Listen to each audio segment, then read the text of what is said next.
ये बताइएगा, क्या वाक़ई ही खैबर पख्तूनख्वा क्लाइमेट रिस्क वाला सूबा है?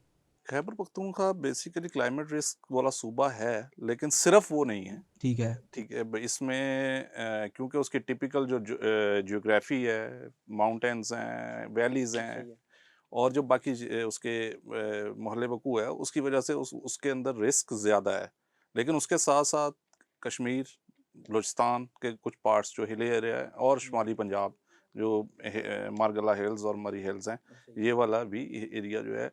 और हमारे पास कोई लॉन्ग टर्म ऐसा डाटा नहीं है है। जिसकी बेस पे हम ये कह सकें कि सिर्फ और सिर्फ खैबर पख्तूनख्वा मतलब ही नहीं, हमारे हाईली पास हिट है। सारे शुमाली इलाका जहाँ जो शुमाली है। इलाका जहाँ तो ओवरऑल जो है ये हाई रिस्क एरिया होता है इस क्लाइमेट इसमें। ठीक है। अच्छा, आपने गुज़िश्ता 5 बरस में क्लाइमेट के हवाले से, क्लाइमेट चेंजेज़ के हवाले से इन इलाकों में सबसे ज़्यादा बड़ी तब्दीली क्या देखी है? इसमें सबसे ज़्यादा जो चीज़ आ रही है वो आ रही है वेरिएबिलिटी ऑफ रेनफॉल। ठीक है। मतलब रेनफॉल जो हो रही है उसका जो पहले जो पैटर्न था, जो हिस्ट्री में चलता आ रहा है, उससे चेंज हो रहा है, और उसकी शिद्दत में भी इजाफा हो रहा है। ये रेनफॉल में भी आ रहा है और ये टेम्परेचर्स में भी आ रहा है। ठीक है। उससे ये हो रहा है कि हमारे पास बाज़ औक़ात खुश्क या ड्राउट कंडीशन हो जाती है, और ड्राउट कंडीशन के बाद हमारे पास एकदम से कहीं बारिश हो जाती है। ऐसे ही। दूसरी बात ये होती है कि उसकी वजह से ये जो हमारे पास क्लाउड बर्स्ट हैं या ऐसे जो इवेंट्स हैं, एक्सट्रीम इवेंट्स हैं, इसकी तादाद जो है वो ज़्यादा हो रही है। और उसकी वजह से डेफ़िनेटली हमारे जो नुकसानात हैं, उसमें जानी नुकसान, माली नुकसान और इंफ्रास्ट्रक्चर नुकसानात, वो सारे के सारे उसमें ऐसे ही। शामिल हो जाते हैं। अच्छा, इस वक़्त जो इन इलाकों में सबसे बड़ा ख़तरा क्या है? फ्लैश फ्लड है, क्लाउड बर्स्ट है, क्या है? समय इनको अलग करके नहीं देखा जा सकता, थोड़ा हुँ। क्योंकि कुछ एरियाज जो हैं ओवरऑल केपी के बड़ा डाइवर्सिफाइड एरिया है। उसमें कुछ एरिया के अंदर हमारे क्लाउड बर्स्ट के चांसेस ज़्यादा होते हैं, कुछ जगह के ऊपर हमारे जो रिवर फ्लड है उसके ज़्यादा होते हैं, कुछ जगह के ऊपर, और जो अर्बन फ्लडिंग है उसके कुछ जगह पे मसा ग्लेशियर्स हैं। ग्लेशियर फ्लड है। तो उसके हवाले से मतलब कोई एक चीज़ नहीं है, लेकिन ये सारी चीज़ें, और दूसरी ये है कि ये तीनों चीज़ें इंटीग्रेटेड हैं। इन तीनों को हम अलग भी नहीं कर सकते।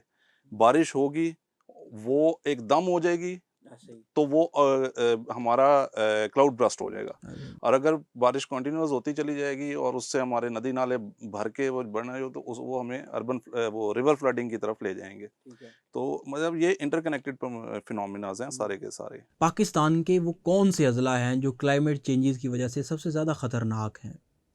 पाकिस्तान में तो ओवरऑल तो सारा ही इस टाइम पे है, लेकिन अगर हम केपीके की बात कर रहे हैं तो केपी में जो हमारे चित्राल, अपर चित्राल और लोअर चित्राल है, ये हमारे लिए ग्लोफ्स जो हैं, ग्लेशियर लेक आउटबर्स्ट फ्लड्स होते हैं, ठीक है। उसके हवाले से, लैंडस्लाइडिंग के हवाले से, और फ्लैश फ्लडिंग के हवाले से ये ज़्यादा खतरनाक, क्योंकि यहाँ से ग्लेशियर मेल्टिंग का चीज़ें ज़्यादा हैं। उसके अलावा अगर हम उसके स्वात और ये बुनेर और इस साइड पे आएँ, तो ये वाले एरियाज़ जो हैं, इनमें क्लाउड बर्स्ट और रेनफॉल और ये वाली चीज़ें वो ज़्यादा इम्पैक्ट डाल रही हैं।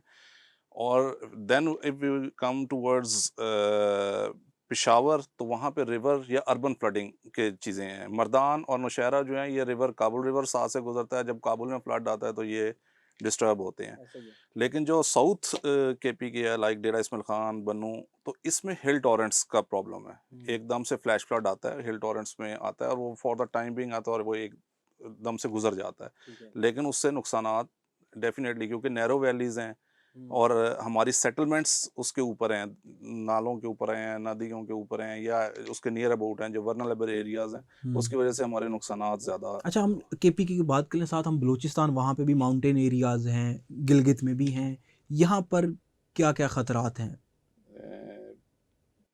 बलूचिस्तान में, बलूचिस्तान और बलूचिस्तान गिलगित। में भी ये देखें, बलूचिस्तान में ये है कि आबादी कम है, ठीक है। स्पार्स है, और लेकिन वहाँ पे डेफिनेटली बारिश होगी या ऐसा कोई फ्लडिंग का होगा इवेंट, तो उससे जानी नुकसान और माली नुकसान उस उतनी हद तक नहीं होता जितनी हद तक हम केपी में ऑब्जर्व कर रहे होते ठीक हैं, है। क्योंकि केपी में आबादी की जो शरह है वो शरह है वो ज़्यादा है। ज़्यादा है, डेंसिटी, उसकी सेटलमेंट नियर अबाउट है, सही है। विसिनिटी के, जो हमारे हैज़ार्डियस एरियाज़ कह लें आ रहे हैं, या रिवर राइन्स एरियाज़ के करीब हैं, इस वजह से वहाँ पे ज़्यादा होती है।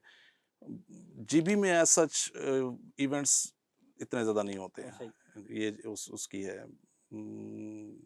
क्योंकि क्लाइमेट चेंज जीबी के अंदर जो है ना वो हॉट वेदर कुछ एरिया में ज़्यादा ऑब्जर्व किया जाता है रादर देन कि वहाँ पे हम्म। प्रेसिपिटेशन अच्छा, उसकी। अगर यही सूरत हाल रहती है तो आगे आने वाले कोई 10 साल 15 साल देख लें, क्या नज़र आती हैं ये शुमाली इलाका जात केपी के जैसे इलाके? देखिए अगले 10-15 सालों में हमें हमारा जो शिद्दत है वो बढ़ेगी, हुँ, टेम्परेचर्स हमारे बढ़ेंगे और हमारी जो रेनफॉल की अक्रंस और वेरिएबिलिटी है ये इंक्रीज़ होगी हुँ, और उसके इंक्रीज़ होने की वजह से हमें ऑलरेडी इसके ऊपर काम कर लेना चाहिए। ये ठीक जो है। इंटरनेशनल रिसर्चेज़ हैं या जो और इदारे हैं उनकी भी रिसर्चेज़ हमें यही बता रही हैं। हम ना सुन लेते हैं खबरों में, हमारी आवाम को पता ही नहीं है क्लाउड बर्स्ट। हुँ, हुँ। असल क्लाउड बर्स्ट होता क्या है? क्लाउड बर्स्ट होता है कि आप बेसिकली ये एक किसी भी छोटे एरिया के ऊपर कम टाइम के अंदर एक्सट्रीम रेनफॉल हो जाना, हम्म। उसको क्लाउड बर्स्ट कहते हैं। और जब वो छोटे एरिया के ऊपर कम टाइम में होगी तो वो एकदम से आपको फ्लड क्रिएट कर ठीक देगी, है।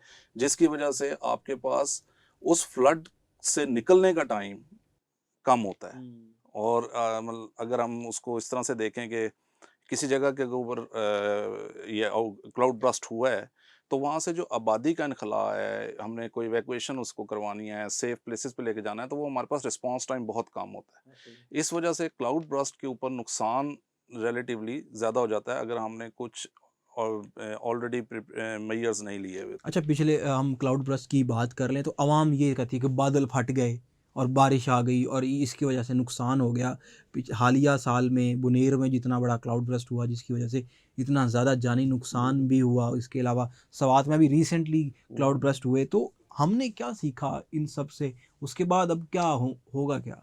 देखिए सीखा तो डेफिनेटली बड़ा कुछ है। प्रोविंशियल गवर्नमेंट्स उसके ऊपर प्रोविंशियल लेवल के ऊपर कुछ पॉलिसीज़ बनाई गई जो ठीक है। केपी में उसका डिज़ास्टर मैनेजमेंट प्लान बना जो 2025 से 2030 में बन भी रहा है वो भी। हुँ, उसके बाद इमरजेंसी ऑपरेशनल की उन्होंने चीज़ों को किया। सेकेंडली बेसिकली जो एक अर्ली वार्निंग सिस्टम्स हैं, हुँ, वो वहाँ पे कुछ हद तक बताए गए। लेकिन प्रॉब्लम अभी ये है कि वो अगर हम पेशावर या इस्लामाबाद या लाहौर में अर्ली वार्निंग अगर इशू करते हैं, तो क्या वो उस रिमोट एरिया तक प्रॉपरली पहुँची? हुँ, उस बंदे तक पहुँची?